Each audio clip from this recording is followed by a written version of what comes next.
बिस्मिल्लाहिर्रहमानिर्रहीम। बहुत मशहूर बात है।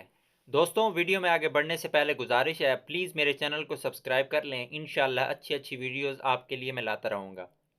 बहुत मशहूर बात है कि ईरान में जाड़े के मौसम में जब भेड़ियों को शिकार नहीं मिलता और बर्फ़ की वजह से खुराक की किल्लत पैदा हो जाती है, तो भेड़िए एक दायरे में बैठकर एक दूसरे को घूरना शुरू कर देते हैं।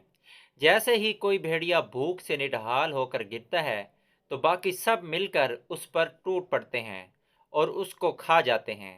इस अमल को फ़ारसी में गिर्ग आतशी कहते हैं। अगर मेरे अल्फाज में तलफ़ुज़ में कोई गलती हो तो माफ़ कीजिएगा, बस समझ जाइएगा कि मैं क्या कहना चाह रहा हूँ।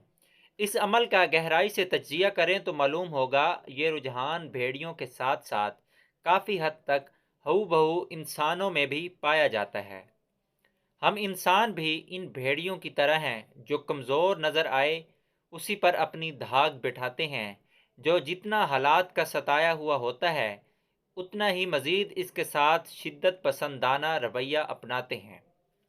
जो माली तौर पर कमज़ोर होता है, उसी के साथ फ़राड और धोखाधड़ी करके इसकी रही सही ज़िंदगी को भी जहन्नम बना देते हैं।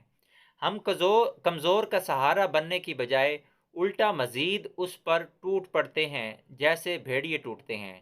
जो जितना कमज़ोर होता है, इतना ही इसके लिए ज़िंदगी दुश्वार बना देते हैं।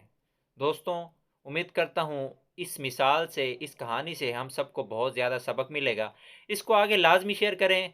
वाकई में ये खसलत इंसानों में आम तौर पर पाई जाती है। दोस्तों, वीडियो को लाइक कर दिया करें और मेरी हौसला अफजाई के लिए चैनल को लाजमी सब्सक्राइब करें। आपकी सपोर्ट का, आपकी मोहब्बत का बेहद शुक्रिया। चैनल पर बने रहिए। इंशाअल्लाह अच्छी अच्छी वीडियोज़ आपके लिए मैं अपलोड करता रहूँगा। आपकी सपोर्ट का बेहद शुक्रिया।